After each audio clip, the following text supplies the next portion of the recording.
મિત્રો આપણે પાણીના ભૌતિક અને રાસાયણિક ગુણધર્મો જોયા. હવે આપણે પાણીને પીવા લાયક અથવા પાણીનો ઉપયોગ કરી શકાય તેના આધારે આપણે પાણીને બે ભાગમાં વર્ગીકૃત કરી શકીએ. એક પીવા લાયક પાણી અથવા જેનો રોજિંદા જીવનમાં ઉપયોગ કરી શકાય તેવું પાણી કે જેને નરમ પાણી કહેવાય, અને બીજું એવું પાણી કે જેને સામાન્ય તો કે સંજોગોની અંદર તો કે એનો રોજબરોજની જિંદગીમાં તો કે એનો ઉપયોગ ના કરી શકાતો હોય તેવું પાણી એટલે કે કઠિન પાણી. તો કઠિન પાણી અને નરમ પાણી એ શું છે એ સમજીએ આપણે. તો સામાન્ય રીતે પૃથ્વી પર જે પણ પાણી છે બરાબર છે એ સંપૂર્ણ શુદ્ધ ક્યારે હોઈ શકે નહીં. દરિયો છે, દરિયાનું પાણી છે કે તળાવ કે સરોવરનું પાણી છે કે નદીનું પાણી છે, એની અંદર ઘણા બધા તો કે ક્ષાર દ્રાવ્ય ઘણા બધા ક્ષારો પાણીમાં દ્રાવ્ય હોય છે બરાબર છે, એટલે શુદ્ધ પાણી ક્યારેય હોતું નથી. હવે જ્યારે વરસાદ પડે છે ત્યારે વરસાદનું પાણી છે ને એને ડિસ્ટિલ્ડ વોટર કહી શકીએ આપણે થોડા ઘણા અંશે. એમાં પણ તો કે હવામાં રહેલા જે વાયુઓ છે બરાબર છે એ પણ એની અંદર તો કે કેટલાક વાયુ પ્રદૂષકો છે, સલ્ફર ડાયોક્સાઇડ છે, સલ્ફરના ઓક્સાઇડ છે, નાઇટ્રોજનના ઓક્સાઇડ છે બરાબર છે, એની અંદર કાર્બન ડાયોક્સાઇડ છે બરાબર છે, તથા બીજા પણ કેટલા વાયુઓ છે જે એની અંદર દ્રાવ્ય થતા હોય છે. છતાં પણ એમ કહી શકાય કે એ તો કે શુદ્ધ પાણી છે એમ કહી શકીએ ખરા આપણે. આવું જ્યારે વરસાદનું પાણી જ્યારે પૃથ્વી પર પડે ત્યારે એ જે પણ વિસ્તારમાં પડતો જે પણ જમીન ઉપર પડે છે એની અંદર ઘણા બધા પ્રકારના ક્ષારો હાજર હોય બરાબર છે. ઘણી બધી એની જમીનની અંદર પણ ઘણા બધા મિનરલ્સ હોય બરાબર છે. એમાંથી એ તો કે એ પદાર્થોને દ્રાવ્ય કરતું જાય અને એને કારણે પાણીની અંદર તો કે દ્રાવ્ય ક્ષારોની ભરમાર હોય, ઘણા બધા પ્રકારના દ્રાવ્ય ક્ષારો હોય બરાબર છે, અને એને કારણે પાણી છે એ 100% શુદ્ધ હોતું નથી.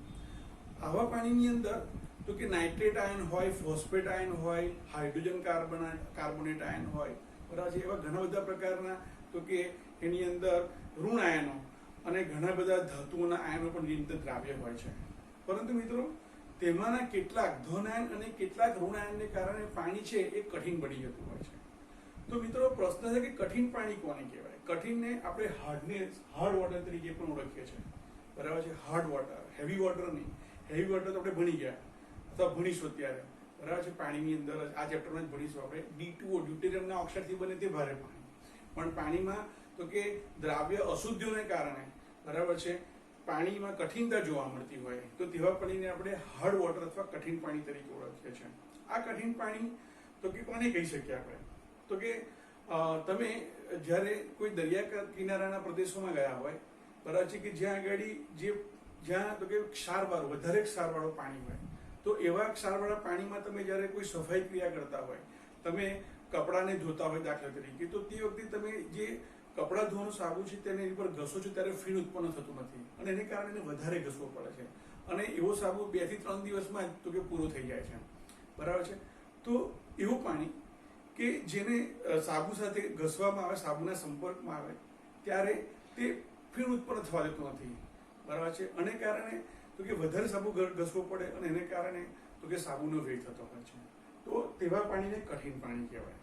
તો એની વ્યાખ્યા જો શું કહેવાય તો કે કઠિન પાણી એટલે જે પાણી સાબુ સાથે સહેલાઈથી ફીણ ઉત્પન્ન થવા દેતું ના હોય અને તેથી સાબુનો વ્યય થતો હોય તો તેવા પાણીને કઠિન પાણી અથવા સખત પાણી તરીકે ઓળખવામાં આવે છે બરાબર છે. તમે તો કે પ્રાઇમરી સ્ટાન્ડર્ડ્સમાં પ્રાઇમરી સ્કૂલની અંદર તમે આ વસ્તુ ભણેલા છો સખત પાણી વિશે, અથવા તેને કઠિન પાણી કહો અથવા સખત પાણી કહો, બંને એક જ છે.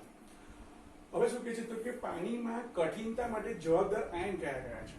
તો સામાન્ય રીતે કેલ્શિયમ અને મેગ્નેશિયમના આયનો. ધન આયનની જો વાત કરીએ તો કેલ્શિયમ અને મેગ્નેશિયમના જે આયનો છે એ અને એની સાથે ઋણ આયન તરીકે ક્લોરાઇડ, સલ્ફેટ આયન અને હાઇડ્રોજન કાર્બન અથવા બાયકાર્બોનેટ આયન જ્યારે જોડાયેલા હોય તો તેવા ક્ષાર છે તે તો કે પાણીની કઠિનતા માટે જવાબદાર હોય છે. અને જે પાણીમાં આવા આયનોનું પ્રમાણ બહુ જ ઓછું હોય છે અથવા નથી હોતું તો તેવા પાણીને આપણે શું કહીએ છીએ? સોફ્ટ વોટર અથવા નરમ પાણી તરીકે આપણે તેને ઓળખીએ છીએ. હવે આપણે આ પ્રશ્ન થાય કે સાહેબ આ સાબુનો વ્યય થાય છે સમજાવવા પૂર્ણ ના પડે.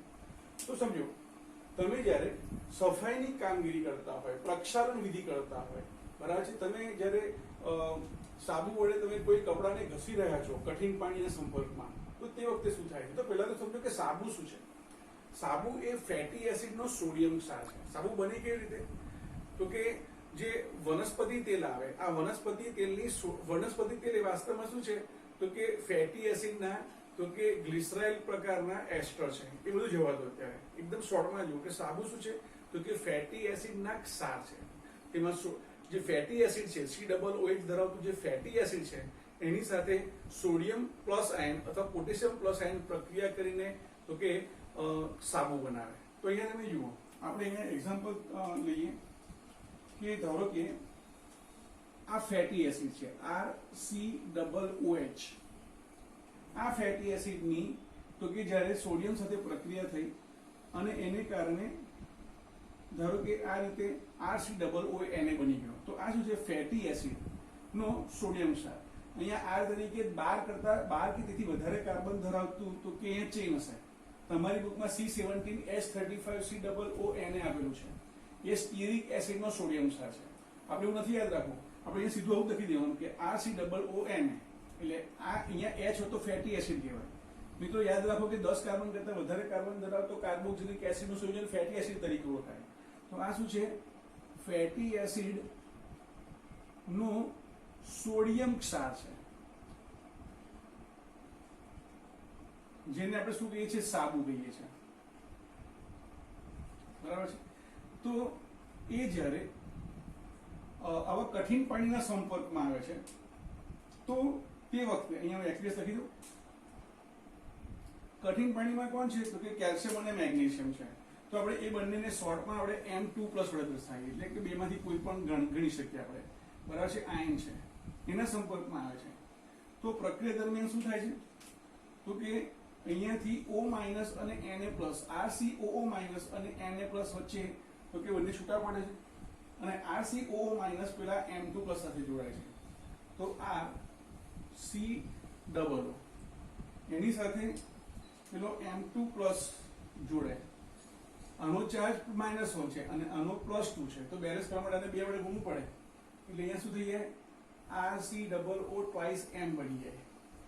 એટલે હવે શું થઈ ગયું આ તો કે આપણો જે ધાતુ આયન છે, બરાબર છે, એનો અદ્રાવ્ય ક્ષાર બની ગયો. આને આપણે શું લખીશું તો કે અદ્રાવ્ય ક્ષાર ઉત્પન્ન થયો સોલિડ ફોર્મમાં. હા, બરાબર છે. અને એને કારણે તો કે પેલું ફીણ થતું નથી. બીજા નંબરે એની ગેરફાયદો જોઈએ, બરાબર છે, કઠિન પાણીનો.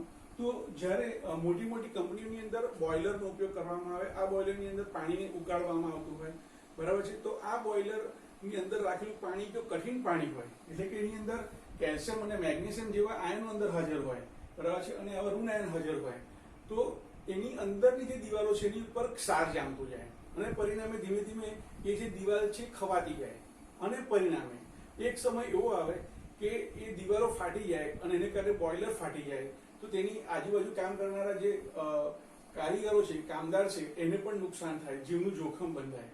તો કહી શકાય કે બોઇલરમાં પણ કઠિન પાણીનો ઉપયોગ કરી શકાતો નથી. તો મિત્રો આજે આપણે કઠિન પાણી વિશે ચર્ચા કરીશું. તો કઠિન પાણીની કઠિનતાને આધારે તેના 2 પ્રકાર પડે છે, એક અસ્થાયી કઠિન પાણી અને બીજું સ્થાયી કઠિન પાણી. અસ્થાયીનો અર્થ ટેમ્પરરી છે, તમે થોડીક પ્રક્રિયા કરો તો એને દૂર કરી શકાય છે, પરંતુ સ્થાયી કઠિન પાણીમાં રહેલી જે કઠિનતા છે એને દૂર કરવા માટે તમારે મહેનત કરવી પડશે, વધારે પ્રક્રિયાઓ કરવી પડશે. તો શરૂઆત કરીએ આપણે અસ્થાયી કઠિન પાણી માટે. તો પ્રશ્ન લખીએ આપણે,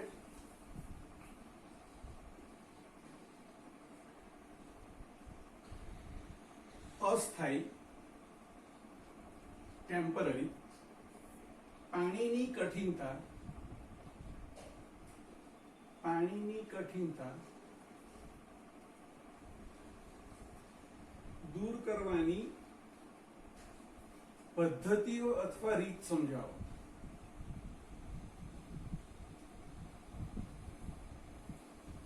બરાબર છે. તો પહેલા તો આપણને ખબર પડી કે અસ્થાયી કઠિન પાણીમાં આમાંથી કયા આયનો જવાબદાર છે, કેલ્શિયમ, મેગ્નેશિયમ, ક્લોરાઇડ, આમાંથી જવાબદાર કોણ છે. તો આપણે આન્સર લખીએ કે Ca2+ અને Mg2+ ના હાઇડ્રોજન કાર્બોનેટ આયન અથવા બાયકાર્બોનેટ આયન ના દ્રાવ્ય ક્ષારો, પાણીમાં કેવા હોય દ્રાવ્ય હોય, ના દ્રાવ્ય ક્ષારો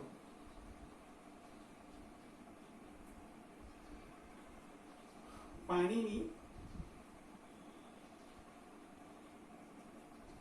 અસ્થાયી કઠિનતા માટે જવાબદાર છે.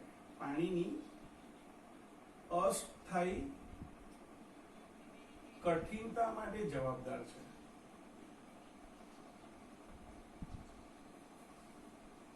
આ આયનોને દૂર કરવામાં, આ આયનોને દૂર કરતા, તેમાંથી પાણીમાંથી દૂર કરતા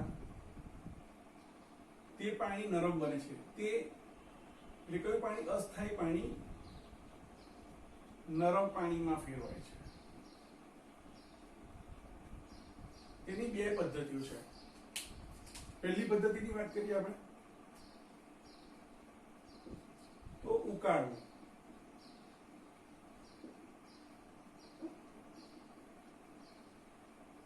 તમે જ્યારે આવા કઠિન પાણીને તમે જ્યારે ઉકાળો છો, બોઇલ કરો છો, ત્યારે તેમાં રહેલા જે બાયકાર્બોનેટ આયન છે એ બાયકાર્બોનેટ આયનનું તો કે કાર્બોનેટ આયનમાં રૂપાંતર થઈ જાય છે. બરાબર છે. ટૂંકમાં બાયકાર્બોનેટ આયનમાંથી તો કે એ દૂર થઈ જાય છે કોઈ પણ ફોર્મમાં, કાર્બન ડાયોક્સાઇડના ફોર્મમાં અથવા તો કે એ CO2 ના ફોર્મમાં દૂર થતો હોય છે. CO3 2- ના ફોર્મમાં અથવા CO2 ના ફોર્મમાંથી દૂર થતો હોય છે. બરાબર છે. તો આપણે અહીંયા લખીએ ઉકાળવાની પ્રક્રિયા દરમિયાન શું થાય તો કે કઠિન પાણીને ઉકાળતા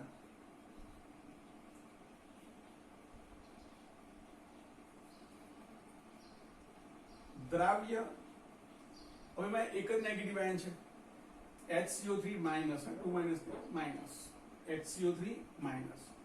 કઠિન પાણીને ઉકાળતા દ્રાવ્ય HCO3 માઇનસ દૂર થતા કેલ્શિયમ અને મેગ્નેશિયમ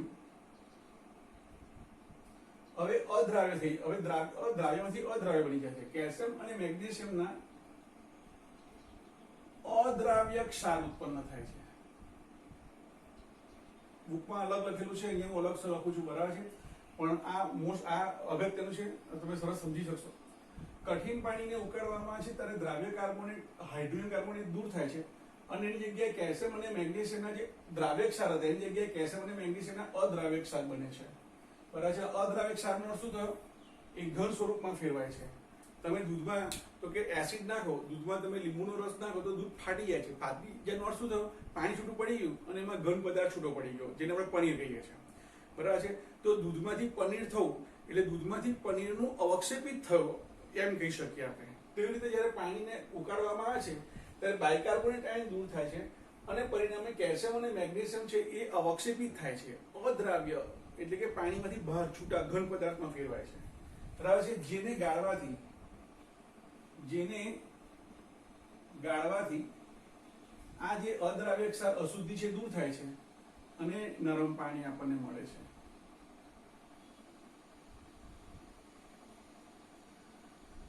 તો ઇમેજિન કરો અહીંયા કે મારી પાસે સપોઝ CaHCO3 ટ્વાઇસ પ્રકારનું તો કે પાણીની અંદર તો કે કેલ્શિયમ અને અશુદ્ધિ છે. બરાબર છે. દ્રાવ્ય ક્ષાર કેલ્શિયમ +2 અને બાયકાર્બોનેટના ફોર્મમાં તે છે.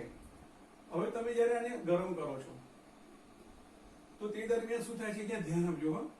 અહીંયા HCO3 જે છે ને, HCO3 અહીંયા દર્શાવશું. HCO3 એના બે રીતે ભાગ પડે.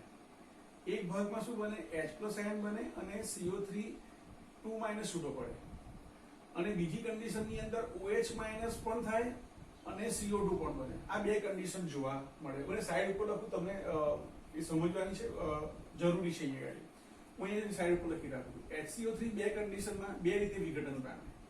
H+ આયનના ફોર્મમાં અને OH- આયનના ફોર્મમાં. H+ આયનના ફોર્મમાં જ્યારે છૂટું પડે તો એમાં કાર્બોનેટ આયન બને અને હાઇડ્રોક્સાઇડ આયનના ફોર્મમાં છૂટો પડે તો કાર્બન ડાયોક્સાઇડમાં એ મુક્ત થાય. હવે અહીંયા શું કહે છે તો કે અહીંયા તમે જુઓ, અહીંયા Ca+2 છે તો Ca+2 સાથે CO3 જોડાય તો એમાંથી શું બની જશે? CaCO3 બની જશે. CaCO3 સોલિડ બનશે. બાકી શું રહ્યું અહીંયા તો કે હવે અહીંયા H+ રહ્યો. બરાબર છે. અને અહીંયા શું રહેશે? અહીંયા OH- આવશે. હા, OH માઇનસ આવશે. OH CO3 છે, CO3 2 માઇનસ એટલે અહીંયા H પ્લસ છે તો HCO3 થઈ ગયો. તો હવે અહીંયા તમે જુઓ કેલ્શિયમ કાર્બોનેટ જે છે એમાંથી H2O બનશે, બરાબર છે.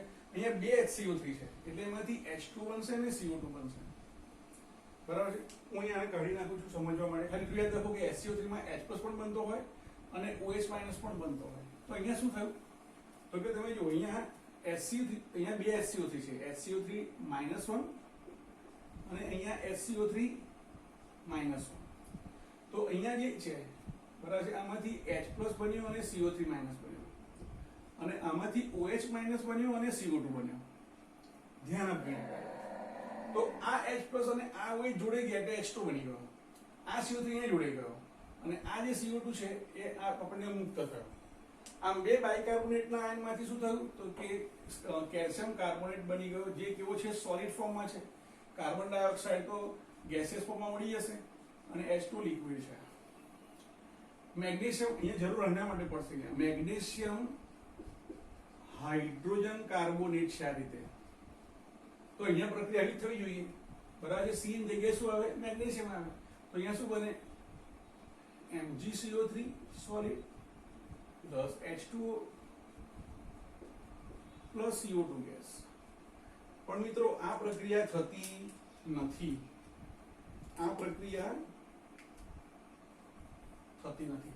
તો એક માર્કના પ્રશ્નમાં અથવા આવો પ્રશ્ન પૂછી શકાય 1 કે 2 માર્ક્સની અંદર કે મેગ્નેશિયમ બાયકાર્બોનેટ છે, બરાબર છે, એની અંદર જો આ રીતે જ ગરમ કરવામાં આવે છે, બરાબર, તો મેગ્નેશિયમ કાર્બોનેટ બનતું નથી, બરાબર છે, પરંતુ મેગ્નેશિયમ હાઇડ્રોક્સાઇડ બને છે, બરાબર. આ પ્રક્રિયા થતી નથી ગરમ કરવાથી, પણ શું થાય છે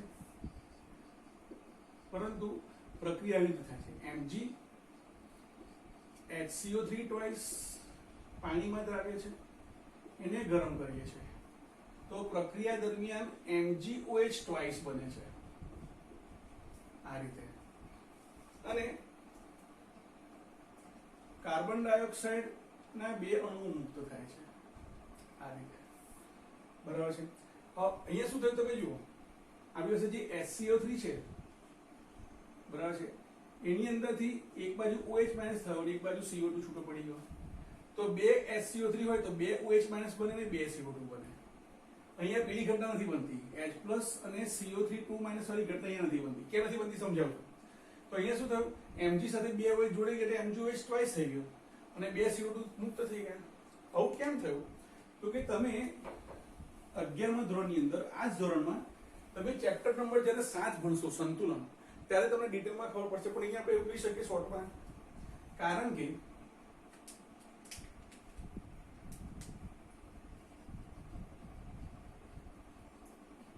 MgCO3 કરતા MgOH ટ્વાઇસ નો દ્રાવ્યતા ગુણાકાર એટલે KSP કહેવાય ને, સોલ્યુબિલિટી પ્રોડક્ટ, દ્રાવ્યતા ગુણાકાર વધુ હોવાથી MgCO3 ના સ્થાને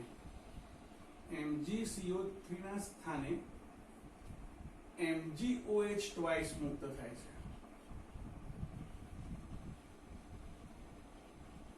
પણ આ પણ કેવું છે, સોલિડ ફોર્મમાં છે. આ પણ સોલિડ છે અને આ પણ સોલિડ છે. પરિણામે એને ગાળવામાં આવે તો એને દૂર કરવાથી આપણને તો કે નરમ પાણી પ્રાપ્ત થાય. બીજા નંબરની પદ્ધતિ જોઈએ અહીંયા ગાડી, જેને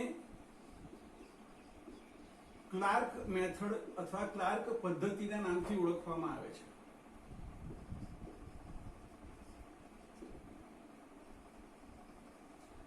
આ પદ્ધતિમાં પણ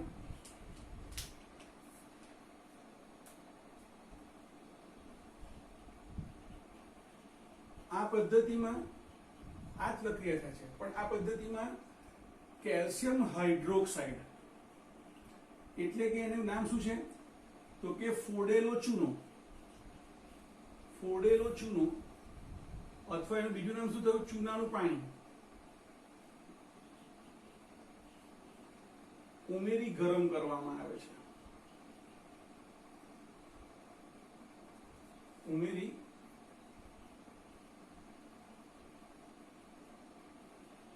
ગરમ કરવામાં આવે છે,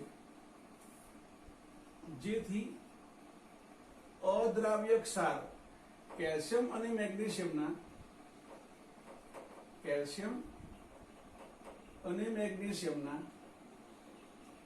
અદ્રાવ્ય ક્ષાર બને છે, જેને ગાળતા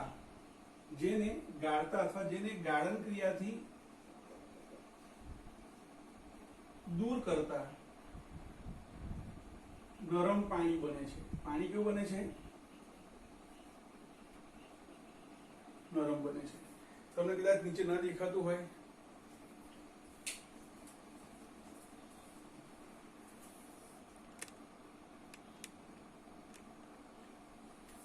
તો આના રિએક્શન્સ પણ આપણે લખી દઈએ. આ પ્રકારે રિએક્શન આવશે. શું થશે એ ગાડી? તો કે calcium hydrogen carbonate plus calcium carbonate, બરાબર, કેલ્શિયમ હાઇડ્રોક્સાઇડ, કાર્બોનેટ નહીં, કેલ્શિયમ હાઇડ્રોક્સાઇડ ઉમેર્યો, એને ગરમ કર્યું તો શું થઈ ગયું અહીંયા?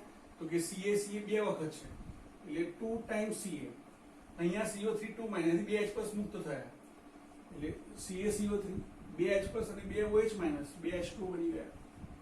તો આ રીતે કેલ્શિયમ કાર્બોનેટ સોલિડ ફોર્મમાં મળ્યો, જેને ગાળી નાખતા ગરમ પાણી બની જાય.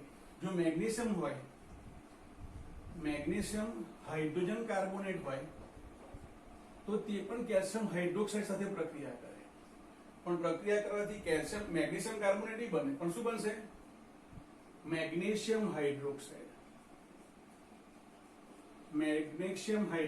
બનશે. આ Mg સાથે આ OH જોડાશે, બરાબર છે, અને આમાંથી CaCO3 બનશે અને એક H2O મુક્ત થશે. અહીંયા પણ મેગ્નેશિયમ હાઇડ્રોક્સાઇડ પણ સોલિડ છે અને કેલ્શિયમ કાર્બોનેટ પણ સોલિડ છે, બરાબર છે, જેને ગાળણ કરીને દૂર કરવામાં આવે તો આપણું જે કઠિન પાણી છે નરમ બની જશે.